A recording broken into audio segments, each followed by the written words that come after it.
All right, guys, coming to you from my garage where I keep my boat. It's right over there.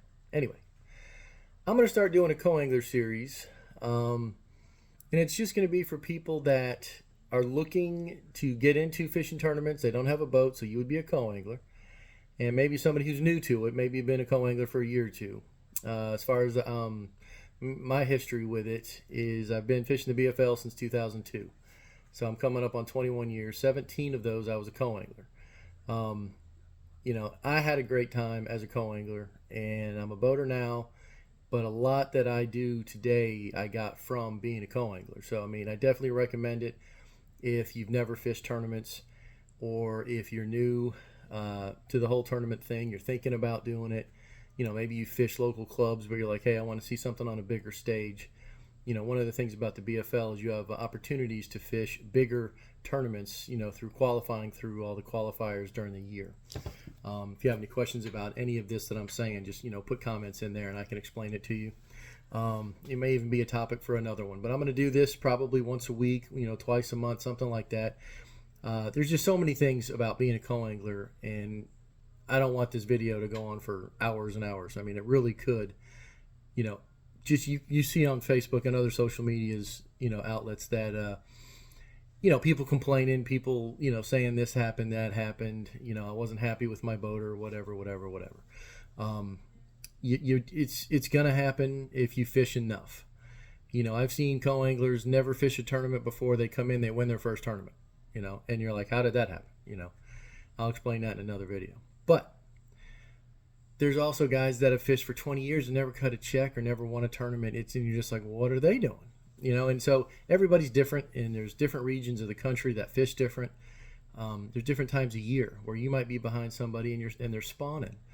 Bass are spawning, and so you're back there and they're sitting there on a bed for 2 hours, and they kind of leave you nothing but from what's behind you. And I'm telling you, I've been there, and I've caught fish behind people doing that. And I'm telling you, you can too. So try not to get too frustrated with that, when that happens. But you just have to be prepared for anything. But, what I want to do about this first video is kind of talk about expectations going into a tournament, what the boater's responsibility are. And this is going to be on a minimal scale. It's not going to cover everything. And what the co-anglers, should expect from their boater. And, the short of it is nothing except the boat. That's kind of the rule. The boater has responsibility of owning the boat and getting in the tournament, and it's a draw tournament, and you're paying a competitive, or your entry fee is paying for a competition against other co-anglers. And then there is the boater who's competing against the other boaters. And there are pros competing on the weekend tournaments now, and you have got to be prepared as a boater.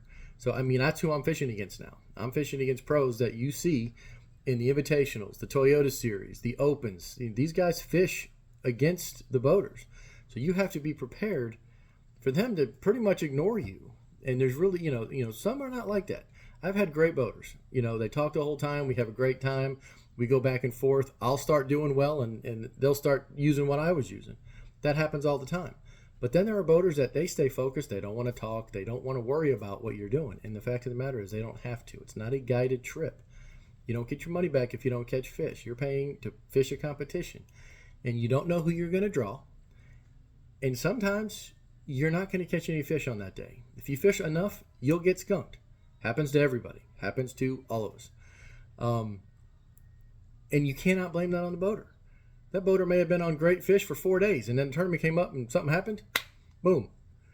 The fish are gone. But he had so much confidence that he stayed there. And then, that doesn't mean he didn't know what he was doing. It just means the fish moved, and it happens. And I promise you, get your own boat, find out. And I'm not trying to be crass when I say that. I'm just saying that it's hard to be a boater. There's a lot that goes into it.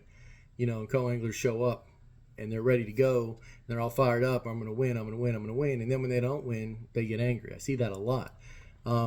Winning is hard. These little things here are all co-angler trophies. As far as me getting one as a boater, it may be years. It took me 7 years as a co-angler to get my first one. It takes a lot of time in the water. Like I said, I've seen people come out and win on their first try. That was not mine. That was not my history. So, you just have to prepare yourself to fish the water that you're going to be going. You know the lake you're going to. You know, if you can pre-fish it, it does help co-anglers because you get to know the, you know, the water temperature, water clarity. You might end up fishing a part of the lake and go right back in there with the guy the next turn on the tournament day. It's happened to me before. It's also been where I didn't go anywhere near where I pre-fished, but that's okay too. Because you might be able to tell that boater, let's say the boater's fish leave and he's like, hey, did you pre-fish at all? Is there anywhere you want to go? But you can't expect it. You cannot have expectations that you get to tell the boater where he's going to go at any time. They might ask you, and that's great. If you guys can communicate that way, I have brought boaters to spots that I pre-fished and done well in those tournaments. It's happened. I've also gone to places and we sucked, both of us, all day. And there's nothing you can do. You know, so, and I fished behind incredibly great boaters that cut checks and I couldn't get anything going. And that drives you nuts. But that doesn't mean that they kept you from being able to fish the water.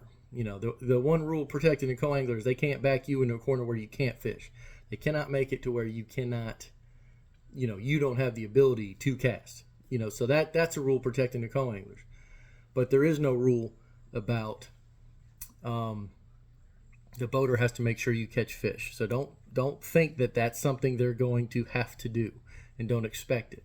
So that's it. That was kind of what I wanted this first video to go over, is just kind of expect, you know, prepare yourself for 100% of everything that you need to do on the water that day, except have the boat. That's on the boater. That's, you know, that's why they're boaters and you're a non-boater. So anyway, tight lines. If you have any questions, let me know, and we'll go from there. All right, thanks.